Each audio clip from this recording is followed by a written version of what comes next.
Nyanyian Hasto yang kemudian menghina bahkan memfitnah Joko Widodo sebagai orang di balik agenda kriminalisasi Anies justru membuat blunder bagi Partai Demokrasi Indonesia Perjuangan. Nyungsep. Kita bahas. Apakah kasus korupsinya ada indikasinya kuat? Laporan BPK. Laporan BPK itu menyimpulkan Formula E itu tidak boleh dibiayai oleh APBN maupun APBD.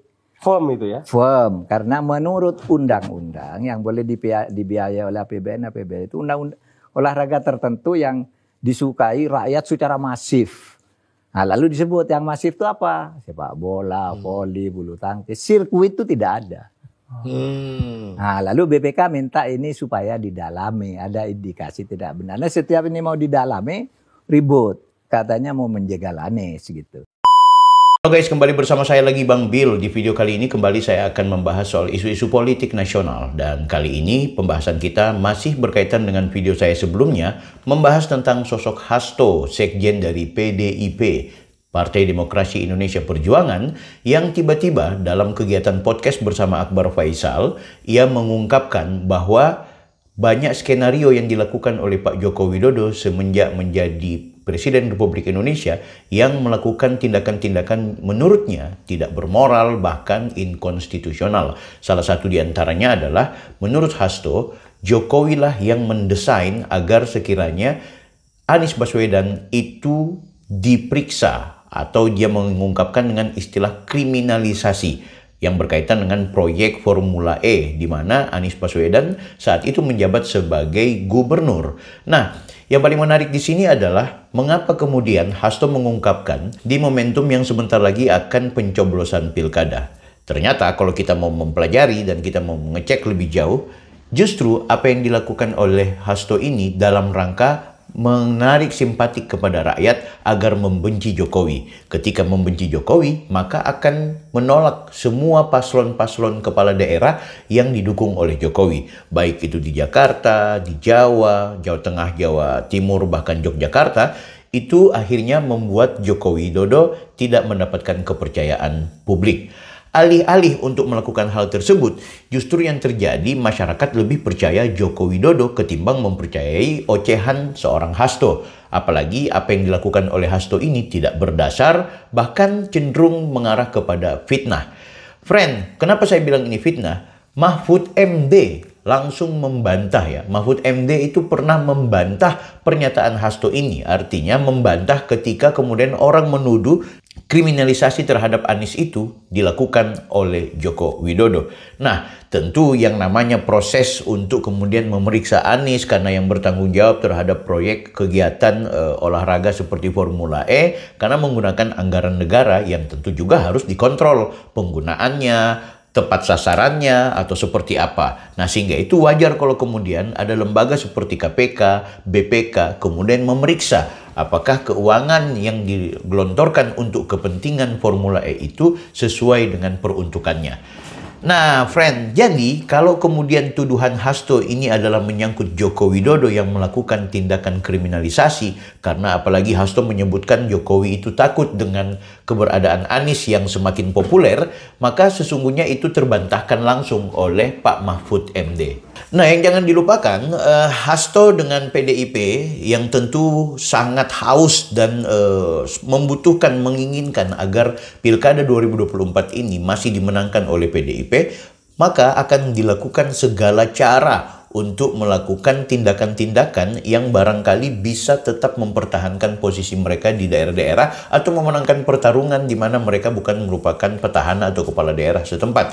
Nah, sehingga itu wajar kalau akhirnya Hasto mengeluarkan pendapat atau opininya yang justru sebenarnya menghajar Pak Joko Widodo yang ujung-ujungnya ini menjadi blunder bagi Hasto dan juga PDIP. Tuduhan bahwa Pak Jokowi cawe-cawe di saat menjadi presiden, tuduhan bahwa Pak Jokowi lah yang melakukan tindakan kriminalisasi, ini adalah tuduhan-tuduhan yang tentu mengarah kepada fitnah. Nah, apalagi ada pengakuan dari Hasto bahwa kenapa dia mau mengungkapkan ini? Karena dia memang mau melawan. Kenapa dia mau melawan? Karena dia berpotensi akan ditersangkakan. Sekjen PDIP Hasto lagi-lagi jadi target tersangka demi kekuasaan Jokowi. Guys, dari beberapa waktu yang lalu, Sekjen PDIP Hasto Kristianto harus ikhlas menerima serangan-serangan yang bahaya. Bahkan, kabar paling terbarunya nih guys, dia jadi target tersangka lagi loh. Wah, kenapa ya guys? Kok Hasto selalu dijadiin target tersangka dan dikriminalisasi gini? Kalau dari pernyataan Hasto waktu menghadiri acara podcast, ada 2 peristiwa kenapa Hasto ini jadi target terus dan ada hubungannya sama Jokowi. Dia tuh sempat ambil judul ujian doktor yaitu ambisi Jokowi kuasai kekuasaan di Indonesia. Terus kedua tuh ya cawe-cawe Jokowi di Pilkada 2024 ini guys. Tapi bahaya juga ya guys kalau hukum jadi alat buat mematikan lawan politik kayak gini. Menurut kalian benar apa enggak sih guys kalau Hasto ini jadi tersangka oleh Jokowi? Friend, apakah semua ini harus kita tuduhkan kepada Pak Jokowi? Jokowi sekarang sedang menjadi rakyat biasa. Pun kalau dia memberikan dukungan kepada salah seorang paslon, ya, ada salah seorang calon, baik bersamaan dengan pasangan calon wali kota maupun wakil wali kota, bupati maupun wakil bupati, termasuk gubernur dengan wakil gubernur, itu sah-sah sebagai hak demokrasi Bapak Jokowi. Tentu rakyat akan melihat siapa saja yang kemudian didukung oleh Pak Jokowi dipastikan akan keluar sebagai pemenang. Mengapa? Karena memang rakyat cinta Jokowi. Jadi siapa yang dicintai atau yang dipilih oleh Jokowi, pasti kemudian sebagian besar masyarakat akan juga memberikan dukungannya. Nah, PDIP lewat Hasto kayaknya lagi kesulitan. Apalagi sekarang nih kita ketahui bersama ada keponakannya Ibu Megawati yang ditangkap gara-gara terlibat pada peristiwa kasus perjudian online. Semakin lengkap ya, semakin lengkap memang. Sehingga itu sebagai sekjen, sebagai motor penggerak PDIP, Hasto kemudian bernyanyi-nyanyi ke sana kemari, flying victim, kemudian mengajak kepada orang, menyampaikan kepada publik bahwa ini Jokowi membahayakan. Tapi dia memuji-muji Prabowo. Ini lucu. Padahal Prabowo ini adalah orang yang menjadi bagian dari Joko Widodo. Di sana ada Gibran. Muji-muji Prabowo, hajar Jokowi. Muji-muji Prabowo, hajar Jokowi. Nah, ini parah. Nah, inilah yang kemudian akhirnya publik sudah membaca dengan realistis dan dengan objektif bahwa Hasto bersama dengan Partai Demokrasi Indonesia Perjuangannya tidak perlu lagi mendapat porsi yang besar di Pilkada 2024. Joko Widodo saja itu ganti warna guys. Joko Widodo saja itu hengkang dari PDIP walaupun sampai dengan saat ini belum diberhentikan atau belum mengundurkan diri sebagai anggota PDIP. Tapi Jokowi sudah dengan tegas memperjelas eksistensinya, keberpihakannya tidak lagi bersama Partai Demokrasi Indonesia Perjuangan. Pertanyaannya, kenapa? Ya tentu karena Jokowi melihat ada sesuatu yang buruk guys. Itu pasti. Sambil kita ngopi guys ya. Luar biasa.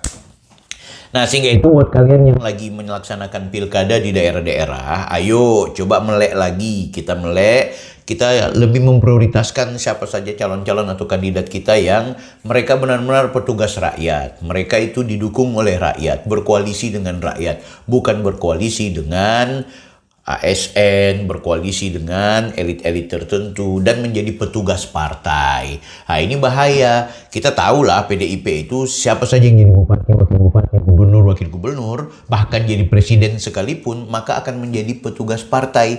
Itulah yang kemudian Jokowi lawan. Makanya Jokowi tidak lagi bersama dengan PDIP. Dia pergi, dia tinggalkan, dan dia membangun ya koalisi besar dalam rangka kepentingannya untuk rakyat juga. Koalisi yang dibangun oleh Jokowi ini tentu bukan koalisi hanya untuk sekedar merebut kekuasaan dan mempertahankan kekuasaan. Karena dia tahu ini barang kalau masih dipegang oleh komunitas yang mengerikan ini, komunitas arogan, komunitas flying victim, komunitas yang sok-sok menjadi pro rakyat, yang sok-sok bicara wong cilik tapi koruptornya banyak lahir dari sana. Sehingga itu Joko Widodo kemudian melakukan perlawanan dengan caranya yang seperti sekarang ini guys. Makanya kita ini siapa saja yang menjadi dukungannya Pak Jokowi, kita dukung ya. Kalau kami di Manado tentunya tidak akan memilih mereka yang diusung oleh Partai Demokrasi Indonesia Perjuangan. Itu sudah pasti. Ya tentu teman-teman pencinta PDI, pengurus PDI, paslon-paslon PDI akan kurang berkenan dengan video saya ini. Tapi ini politik, ini kan soal opini, inilah bagian dari cara kita kemudian saling berdiskusi dalam ruang-ruang publik. Kalau kurang berkenan, silahkan bikin video. Kalau ada yang tidak suka dengan pernyataan saya, silahkan Anda bantah dengan kolom komentar ini terbuka bebas untuk dikritik, dicaci maki, dihina-hina. Silahkan. Tapi yang jelas, masyarakat kita bukan masyarakat yang bodoh. Masyarakat kita sudah tahu kok bahwa yang namanya pengguna anggaran ya harus dilakukan evaluasi, harus dilakukan pengawasan oleh lembaga-lembaga terkait. Jadi bukan perintah dari pribadi tertentu. Kalaupun Jokowi memerintahkan untuk memeriksa anggaran, ya itu wajar karena dia sebagai presiden. Itu pun siapa saja yang melakukan tindakan potensi korupsi ya itu harus diawasi, harus dilakukan pengawasan secara melekat. Maka kita mendukung apa yang kemudian hari ini dilakukan oleh Pak Joko Widodo yang memberikan dukungan kepada paslon-paslon tertentu yang menurut Pak Jokowi adalah orang-orang terbaik. Friend, ini barangkali mudah-mudahan jadi informasi positif buat kita semua. Kali ini kita harus salut kepada Pak Mahfud MD yang membantah ya. Jadi itu ocehannya Hasto akhirnya terbantah dengan sendirinya yang dilakukan oleh Pak Mahfud. Pak Mahfud menegaskan bahwa yang namanya tindakan Anies ketika membuat kegiatan Formula E harus diawasi anggarannya, bukan dalam konteks kriminalisasi. Malahan KPK sempat tidak bisa melakukan pengawasan lebih jauh dan juga investigasi lebih jauh karena adanya tindakan intervensi dari pengikut dan juga pendukung Anies Baswedan yang justru melakukan pelemahan terhadap KPK. Jadi Hasto tentu adalah bagian dari pemain sandiwara Korea dalam drama politik Pilkada 2024. Offside, jangan lupa like, comment, and subscribe. Saya Bang Bill.